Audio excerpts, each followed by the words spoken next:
Semalam cinta hadir dalam parau senandungku, dalam lirih nyanyianku. Aku berkidung, ia mendengung. Aku berirama, ia menggema. Suaraku melengking, ia pun berdending. Ku bilang, ini laguku, lagu rindu. Ia menyahut, ini laguku lewat dirimu. Assalamualaikum warahmatullahi wabarakatuh. Teman-teman, saudara-saudara semua sebangsa, setanah air, juga semanusia.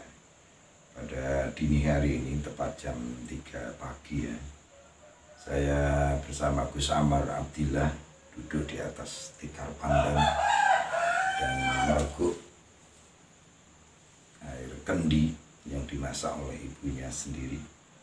Dan ini bagian dari korelasi dengan bulan kemerdekaan ya, 17 Agustus yang ke-75 sebagai filosofi tanah dan air. Sehingga Gus Amar bilang orang yang cinta tanah airnya besar adalah mereka yang mengolah tanah dan mengolah air. Dan malam hari ini Gus Amar, saya mohon maaf meminta dirimu untuk live di Kiai Budi Channel ini semata-mata atas profil dirimu yang menurut saya selayaknya anak-anak muda milenial untuk menjadikan inspirasi bagi diri penjenengan semua atau kita semua. Gus Amar, saya minta penjenengan berkisah tentang ini, posisi yang kau duduki ini. Saya ingat masa resik-resik di kamar ini dan menemukan fotokopi yang diterbitkan ini tadi di atas, di bawah kasur dan diterbitkan dengan judul Semalam Cinta Hadir yang sudah kau tulis sejak di Iran ya. Dan penjenengan tentu menerbitkan 2 buku ini teman-teman. Ini yang pertama ini atas usulan saya ini. Dan yang kedua ini sudah tahu-tahu sudah muncul, dan ini ada korelasi dengan para penari sufi ini. Sekar Sufi Maulana Rumi. Ini kemarin saya lihat rekaman dari diskusi ya, seminar apa? Webinar ya, dan dibaca di pertemuan itu. Teman-teman, saya minta ini Gus Amar berkisah ya, dari perjalanan sejak ya masih di sini di Tayu. Ini desa mana Gus? Tayu Wetan, Kecamatan Tayu, dan persis rumahnya Gus Amar ini di depan makam Mbah Duni. Dan monggo Gus, jenengan berkisah, berbagi pengalaman kepada teman-teman tentang perjalanan yang begitu lama, jauh, dan kembali ke tanah airnya sendiri. Dan penjenengan sepertinya mengalami konversi lukis ya, dari lukis wajah kemudian sekarang kok konversi ngalahin lukis wayang.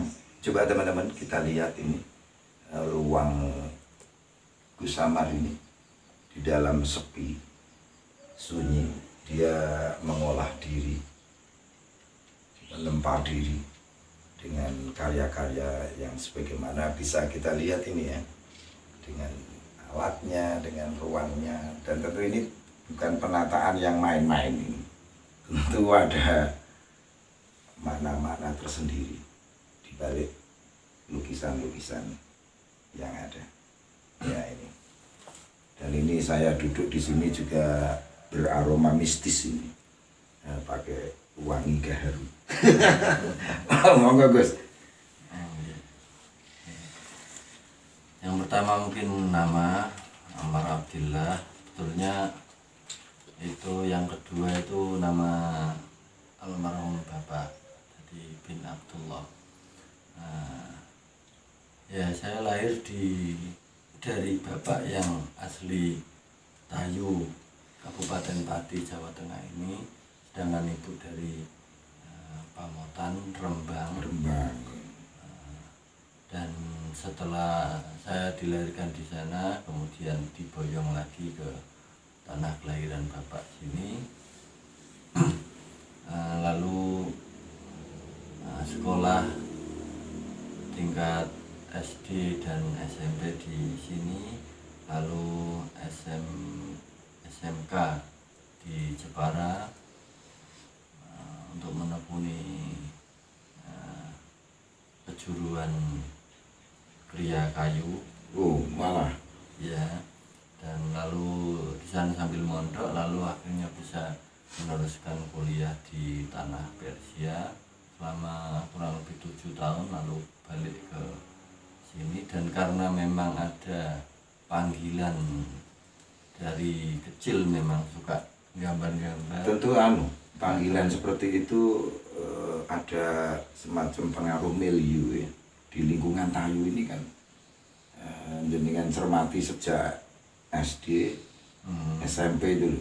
Apa yang kau close itu saat itu? Ya mungkin karena bakat dari dalam diri sih.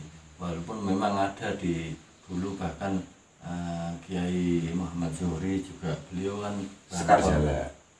Aslinya dulu Bangkol sini, dekat sini, lalu pindah ke Sekarjala. Dan sini juga ada pelukis Sumario Hadi, walaupun pada saat itu sebetulnya belum mengenal.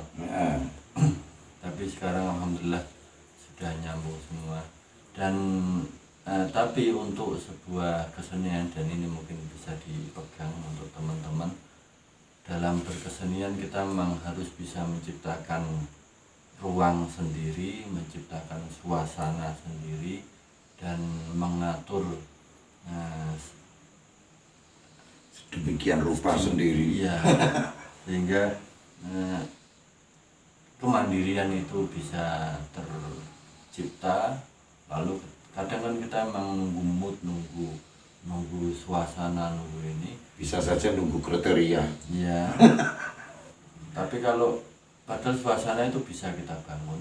Dan alhamdulillah saya dengan rumah yang kecil ini. Kau namakan apa ini studio ini? Ini Amore Art Studio. Amore Art Ya. Studio.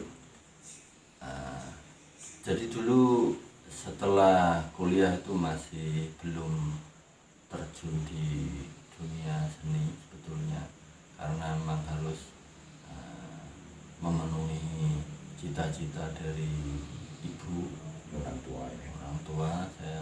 Saya beri waktu dulu sampai kira-kira 2 tahun. Setelah itu banting setir, dan betulnya banyak yang bisa kita lakukan. Saya sendiri merasa banyak, misalnya dulu di Iran pun saya menekuni dunia desain grafis. Itu termasuk juga seni, Gus. Ya, tapi seni yang jadi nanti mungkin bedanya gitu. Seni grafis bisa disebut seni, tapi seni yang ketika sebuah ini penyampaian apa yang ada di dalam batin kita, nah itu yang dimaksud seni kan. Itu bukan ketika misalnya kita punya keterampilan tertentu untuk misalnya desain cover atau majalah atau logo atau semacam itu kan. Nah itu bisa disebut seni, tapi seni secara istilah khusus kan ketika kita memang punya sesuatu di dalam batin kita yang mungkin agak-agak bergejolak atau mungkin sangat bergemuruh, dan ingin kita tuangkan dalam sebuah karya. Dan itu yang saya maksud kesenian secara khusus itu. Nah dari keterampilan yang banyak itu, saya akhirnya hanya ingin fokus di dua hal, yaitu sastra dan rupa. Jadi sastra saya selalu berusaha untuk berkarya, menulis puisi maupun menerjemahkan puisi, syair-syair dari bahasa-bahasa yang saya bisa. Lalu melukis pun sebetulnya itu sebuah ruang, sebuah oro-oro yang sangat luas, dan kalau memang kita harus berkarya di situ, kita harus punya satu genre atau karakter atau tema yang bisa kita eksplorasi di situ. Dan saya memilih, kebetulan waktu itu ada sebuah panggilan untuk terjun di wayang, tapi itu bukan satu-satunya. Yang kedua adalah kaligrafi, yaitu sebelumnya ada potret itu. Kalau lukis wajah ya itu kan masuknya seni. Sejak kapan itu? Itu sejak 2014.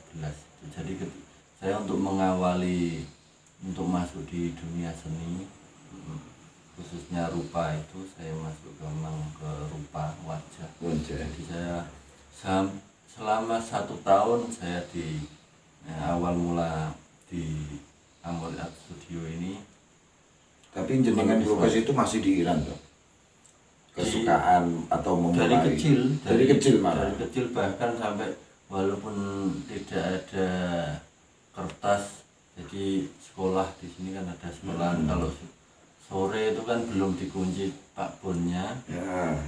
Saya ke situ dengan kapur yang sisa-sisa, saya gambar-gambar itu sampai Pak Bonnya nanti uang udah selesai, terus saya keluar, terus baru sore kan dikunci. Nah jadi sampai seperti itu. Memang dari kecil. Di Iran sendiri selama 7 tahun mungkin hanya berapa lembar saya menggambar itu. Tapi kalau khot dari ya itu kan masuknya memang karena dekat dengan sastra itu. Jadi saya bagaimana sastra dan rupa ini bertemu, ya saya memilih lewat jalur kaligrafi itu. Jadi karena kaligrafi kan tentunya tentang tulisan, dan eksplorasi sastranya harus luas.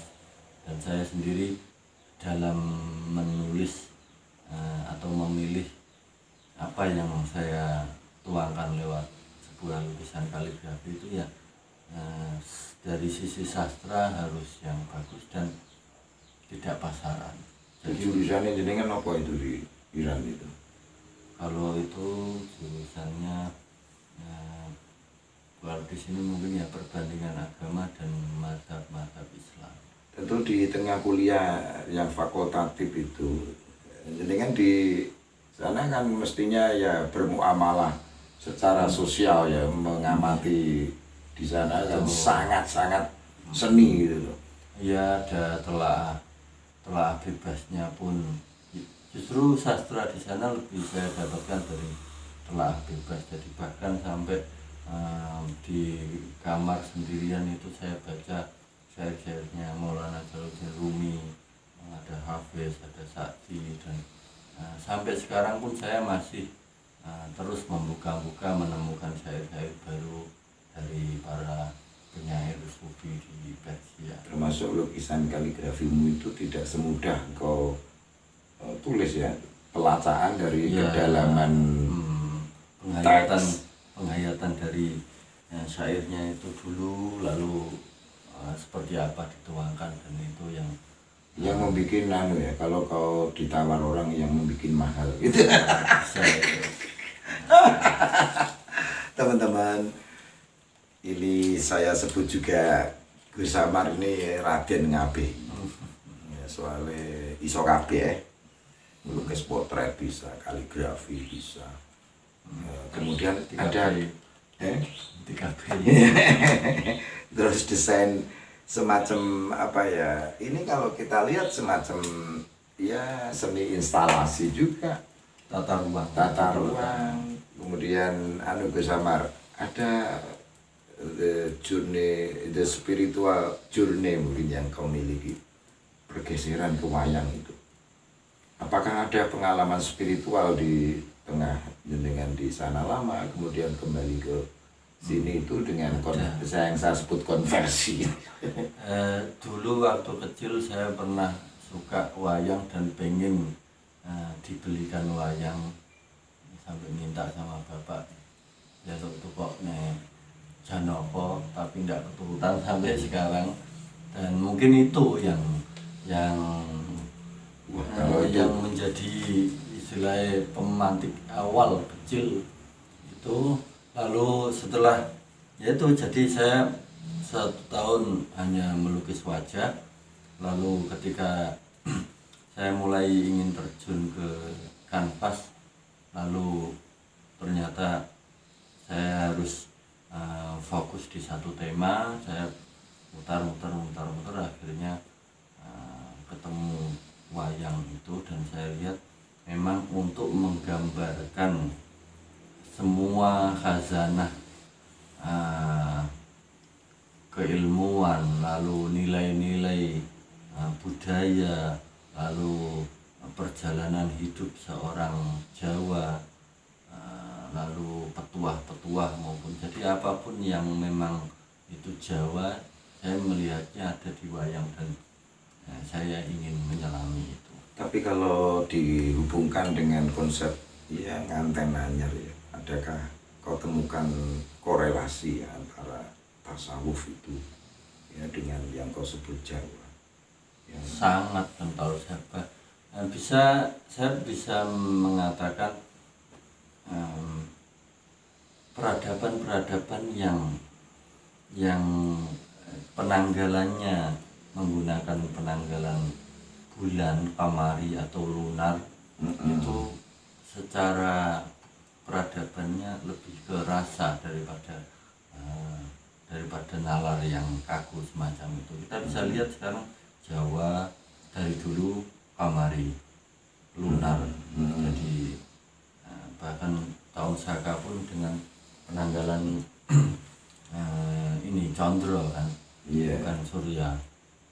Arab juga seperti itu, Persia juga seperti itu, dan nilai-nilai tasawuf yang Islam punya itu sebetulnya sebelum Islam datang pun bisa kita lacak, kita sudah punya. Dan ketika Islam masuk ke Nusantara ini, khususnya ke Jawa, benar-benar sebuah seperti kerinduan yang terobati. Ya, saya sebut tadi perjodohan peradaban yang disebut nganten oleh Kalijaga itu. Teman-teman, ada sisi lain ini yang belum saya Gus Samar. Gus Samar ini juga akhir-akhir ini di balai background yang diterangkan tadi, penjenengan kok peduli ini membuat kanvas untuk di Lego. Dari dulu memang jadi kita kan harus melakukan sesuatu yang kita lihat kebutuhan di suatu wilayah itu bagaimana. Kalau memang ada belum ada di satu sisi, di satu bidang yang belum digarap dan kita berminat, kita berbakat di situ, saya menganggap itu sebuah kewajiban. Misalnya ketika di sini belum ada yang bisa memproduksi kanvas, maka setelah itu saya masuki, saya produksi kanvas, dan alhamdulillah sudah berjalan walaupun masih dini. Jadi kalau teman-teman ini seandainya mau butuh itu, terus penjaringan bisa datang saja ke sini. Banyak teman-teman yang datang ke sini untuk belajar lukis misalnya. Kalau butuh kanvas ya memang bisa saya katakan satu kabupaten cuman saya yang bikin. Jadi misalnya sendiri lukisan wayang untuk satu Indonesia sendiri mungkin tidak ada sampai 10 orang, 5 orang mungkin juga yang fokus ya. Itu mungkin juga 5 orang mungkin tidak ada malah yang benar-benar fokus. Jadi saya selalu mencari ruang yang semacam itu. Misalnya bahkan teman-teman di sini misalnya satu kecamatan kan kita butuh ahli sepuh ini beso atau bendu. Ketika ada teman yang berbakat lalu saya dukung, payu rapayu insya Allah berkarya. Kalau memang itu sebuah memang bakat minat itu ada, istilah Jibril ada, insya Allah Mikaelis juga ada. Teman-teman, tadi saya sebenarnya mau minta nomor dia diumumkan, tapi dia nggak mau. Kalau cewek-cewek nanti ya repot. Bukannya mungkin ada ya urute kenapa orang tamu jaluk Janoko ora itu soalnya kowe iki wis Janoko. Tapi kok tembusnya Kresna ya. Antara Janoko dan Kresna ini ada korelasi loh. Kayak manae Janoko ki iso titis mergo keretaane yang memegang listnya itu Kresna itu. Bersama ini sebelum kita naik ke pemahaman itu, panjenengan punya ya semacam sesepuh ya di sini Mbah Aryo itu. Ya. Sejauh mana pengaruh ya? Ya termasuk beliau, saya mengenal kanvas lalu memegang cat lukis itu ya dari beliau. Beliau ya. Yang mengajari saya membentang kanvas itu juga beliau. Jadi dan banyak hal yang saya memang di sini karena memang nggak ada, dan beliau benar-benar dengan senang hati mencurahkan apa yang beliau punya untuk saya, dan saya pun menyambutnya karena kadang memang orang hanya memikirkan menyenangkan orang itu dengan mengajari, dengan diajar pun kita harus bisa menyenangkan orang. Jadi menerima oleh saya mencoba untuk itu. Ketika beliau mengajari saya untuk bahkan mencuci kuas, lakukan ya. Setelah pakai memang harus dicuci, dirawat. Misalnya yang bentuknya lincip harus ditata lincip semacam itu. Beliau sangat teliti dan itu pun saya mencoba mengamalkannya. Soalnya kuas juga mahal sini nih. Habis ya belinya harus jauh ke Pati atau ke Semarang. Dan ternyata kalau Mbah Aryo itu di kampung ini juga ya. Betul. Selain Mbah Aryo ada pelukis di sini. Banyak untuk kecamatan sini, ada Mas Sri Ajianto, ada Mas Ali Imron di Bagalan, itu juga untuk karya-karya etniknya juga kuat. Lalu ada teman-teman di sini sendiri, ada Mas Citra Dwi Kurniawan yang di Jepara itu. Saya sudah mampir di sana. Melan itu asli Madi, Anu ya sini. Lalu ada kemarin itu ujuk-ujuk karena memang corona itu, ada beberapa anak yang ada orang tua, ada anak yang datang ke sini dan ternyata melukis di desa sana, mana itu Sumberrejo. Lalu ada yang dari Ketahanan tiba-tiba menghubungi dan butuh kanvas. Saya sendiri sampai kaget dan ternyata nyambung. Dan dari teman-teman yang masih muda yang masih belajar juga banyak sini. Ya kalau begitu Gus di sini bisa menjadi semacam destinasi yang tidak dibikin-bikin ya, tapi teman-teman kalau mau studi tentang lukis ya bisa rawuh ya. Welcome please, selamat datang di Tayu ini, karena semacam destinasi yang alami yang secara sudah historisnya di sini banyak para pelukis yang berbakat alam gitu. Tapi saya tidak, misalnya ada yang mau belajar di sini, saya tidak menerima. Soalnya jadi pelukis itu ya emang anugerah dan musibah jadi anugerahnya ya ketika kita melukis itu ada kebahagiaan tersendiri, kita bisa meluapkan isi hati, perasaan kita, perjalanan hidup kita. Musibahnya ya itu lukisan untuk secara ekonomi kurang bisa. Tapi itu tidak butuh seperti itu, Gus. Menurut saya yang menghargai lukisan ya para pecinta itu. Betul. Tapi jadi pecinta kadang nggak punya uang kan. Jadi ya itu sendiri, saya sendiri makanya memang harus ada kiat-kiat khusus untuk itu, bagaimana kita teguh di keseniannya tapi juga di penghidupannya juga harus terjaga, jangan sampai oleng. Soalnya juga kanvas ini kan ya butuh, kita hidup juga butuh ini. Dan untuk pemula, nah kadang kan nanti benturannya ke orang tua yang semacam itu. Jadi kalau memang bakatnya tidak benar-benar yang bakat yang kuat, saya tidak menerima itu. Soalnya bagaimana itu nanti ibu yang ngamuk-ngamuk. Tapi kalau untuk pelampiasan saya sangat senang hati, saya kasih kanvas, misalnya ada teman sini aku pengen pelampiasan, ya sudah kanvas tak kasih cat dan semuanya, pokoknya gambar saya senang. Dan ada yang jadi, ada yang dibawa pulang. Iya. Terus Gus, ya, teman-teman kalau melihat karya-karya Gus Samarem ini memang kalau dia bandrol apa Gus Wi, ya mahal sebenarnya. Itu bagi saya bukan soal aneh, karena ya namanya ketelatenan dan itu tidak dibikin secara sembarangan. Bahkan ada korelasi waktu pembikinan, seperti siaran ini jam 3 siaran dan ini bagian dari Kidung Rumokso Ing Wengi dan doa-doa indah saya kepada Gus Samar. Jadi kalau penjenengan mau kesini dengan ranah membeli, ya tentu harus lobby sendiri. Dan yang penting saya tunjukkan tempatnya ini. Jadi RT RW-nya piye Gus iki? Pokoknya depan makam Mbah Duni. Di Payu Padi ya. Jadi tanya Gus Amar Abdillah kan makam Mbah Duni ini pasti terkenal di warung-warung. Teman-teman, mungkin ada hal yang tadi luput, filosofi yang kau lukis sekarang ini cenderung ke Krishna.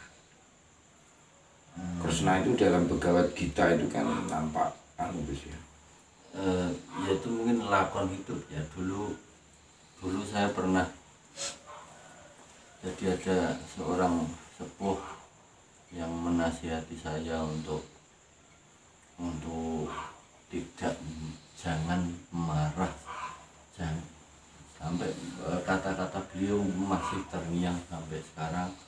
Jadi bahkan saya sampai benar-benar tidak pernah merasa jengkel pun jangan.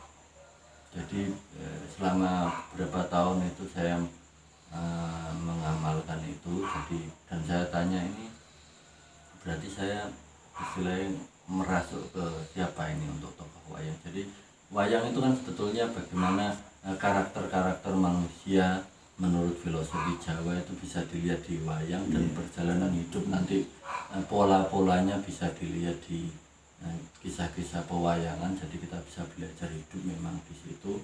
Dan saya mencoba menghayati itu juga. Lakon sebagai Yudhistira itu atau Puntadewa itu saya jalani selama bertahun-tahun, tapi tiba-tiba dan saya sampai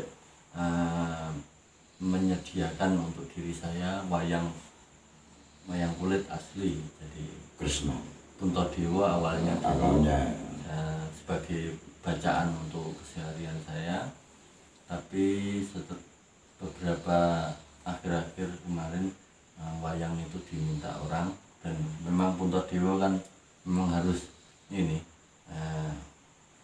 ketika diminta harus diberi, dan saya berikan ya. Tapi alhamdulillah terus datang lagi Krishna, dan memang sudah saatnya mungkin satu fase ini harus kita jalani untuk lebih. Dulu kan Puntadewa ini tidak pernah terjun ke suatu urusan masalah, jadi hanya dia menerima apapun yang terjadi juga harus menerima semacam itu.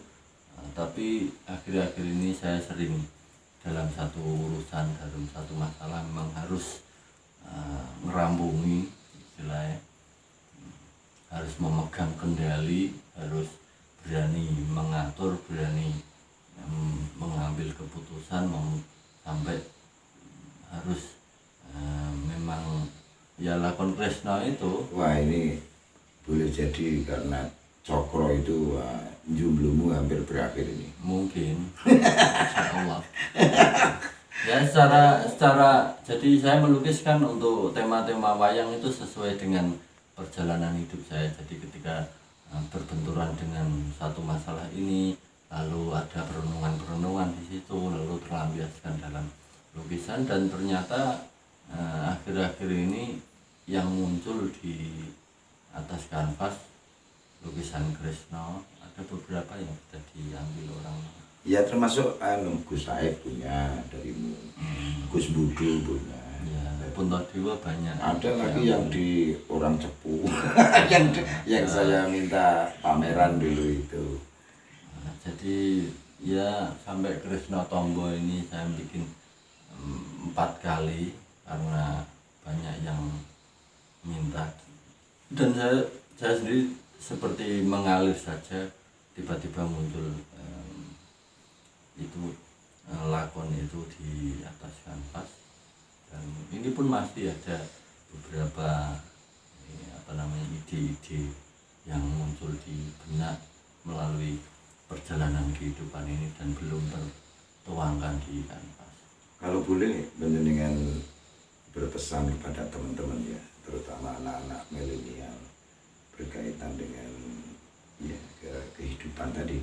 Karena dalam dunia wayang ada fase namanya Ramayana dan Mahabharata. Kalau di sini Werkudara, di sini Bima. Nah, gitu kan. Kalau di sini apa, ada fase seperti Mekah Madaniyah dalam. Tapi ini jenengan kok fasenya berubah tokoh gitu. Ya mengalir saja sih sebetulnya. Yang penting itu kedaulatan diri harus diteguhi, karena masalah, kalau saya melihat masalah teman-teman adik-adik milenial ini masih terombang-ambing oleh tren, oleh penggiringan opini, bahkan untuk menyukai sesuatu, untuk senang dengan sesuatu itu harus menunggu tren. Ketika lagi rame sepeda, lalu sebetulnya kita tidak tahu jenis seneng sepeda apa ora, tapi karena geger sepeda terus kita jadi seneng, dan seneng kita ternyata bukan seneng yang sesungguhnya, karena setelah tren itu habis kita juga tidak suka lagi. Jadi kita harus menemukan itu, mengenali diri sendiri, mendengar suara-suara dari dalam diri sendiri, mengolah itu dalam kehidupan kita, dalam ucapan, dalam bidang-bidang yang kita tekuni. Dan saya yakin setiap satu orang itu sebetulnya semacam nabi-nabi kecil yang berkiprah di satu bidang, dan di bidang itu bisa jadi maestro sebetulnya, tapi karena mungkin terombang-ambing oleh tadi Busaun kabusa Israel ya, sampai harus jadi ini jadi itu, jane seharusnya bisa mateng di sini, tapi karena dia tidak menyadarinya, dia terjun di bidang yang lainnya, dan akhirnya di situ hanya datar-datar saja, hanya itu saja. Ada panggilan untuk ke bidang itu, tapi kurang berani untuk membayar ongkosnya. Masalahnya itu kita harus, ya mungkin dia mau ngomongin orang atau dianggap salah jalur oleh orang yang kurang memahami, padahal itu hidup kita sendiri ya. Dan manfaat untuk orang lain itu bisa dirasakan kalau kita sudah teguh di jalan kita itu. Entah, tidak perlu malu jadi petani, jadi tukang sate ojek atau pentol, atau jadi banyak, bahkan ada teman-teman yang jadi ya anak muda ganteng, tapi akhirnya kita dukung dia untuk tiap hari bikin pupuk ya, dari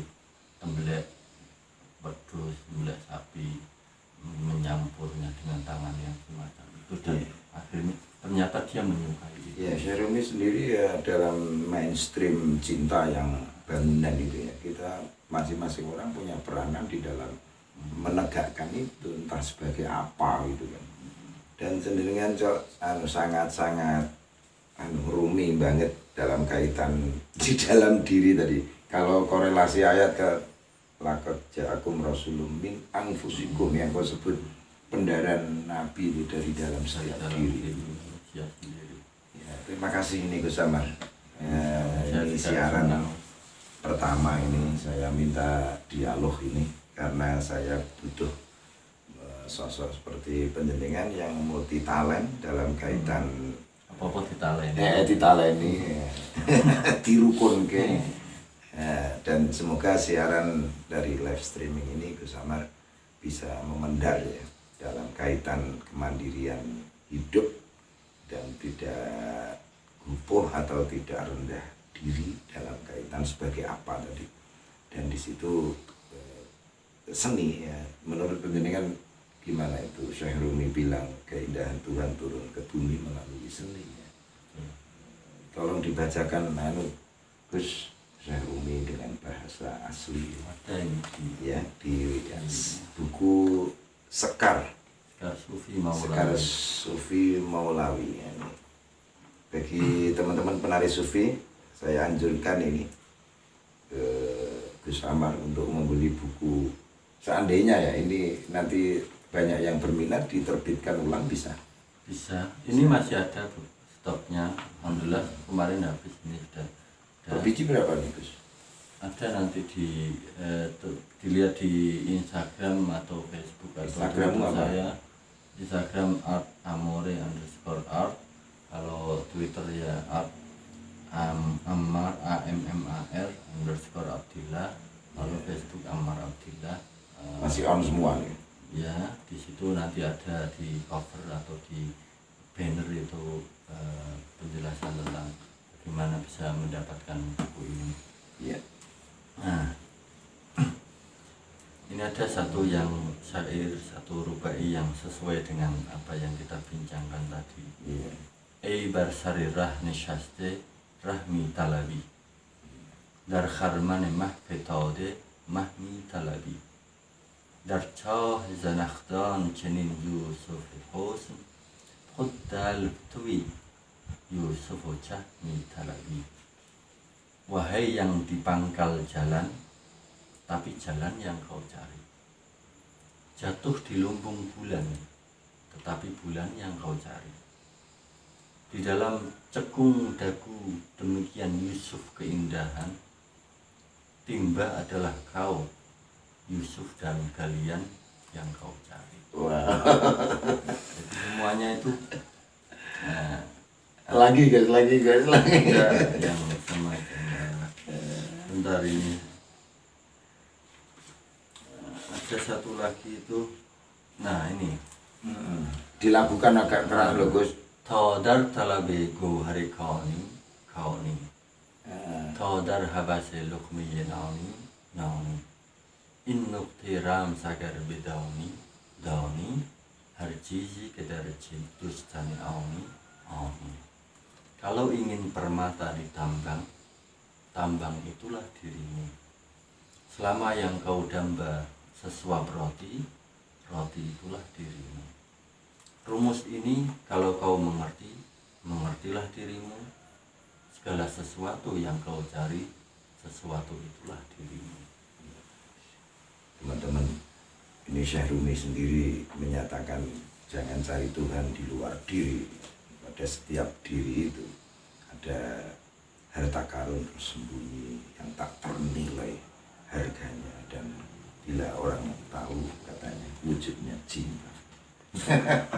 Wah, ngomong cinta ngomong jomblo. Justru puncak cinta di situ ada istilah itu al-wisal madfanul ishq atau al-wisal. Jadi ada yang mengatakan bahkan pertemuan adalah altar penyembelihan cinta. Jadi wis kawin masalah cinta itu sudah hilang. Terus ada kebosanan, ada ini. Ning yo aja dadi kok isu. Nah, tapi sebelum bertemu itu cinta itu selalu berkumpul. Neng Kois itu Laila itu kan alegori ya, kaitan hamba dan Tuhan ya. Nanti prakteknya uang ya laki rabine kudu, tapi kaitannya likoi robinya itu gambarannya Kois. Yang terpenting dalam cinta adalah energi yang bisa kita olah dari rasa cinta itu lalu menjadi karya. Kalau seni ya menjadi karya seni. Kalau energi itu kita bekerja sebagai apapun dengan semangat, dengan penuh ini penghayatan, dan apa yang kita lakukan nanti benar-benar kita nikmati dan dinikmati oleh orang. Ya itulah tari sufi yang sementara ini saya geluti, sebenarnya arahnya ke situ, sehingga memahami cinta tak sekedar lawan jenis nih Gus. Nah itu yang perlu di geser dulu pemahamannya dari teman-teman ini. Kok engkau banget itu. Neng yo le anu Gus, li rabi.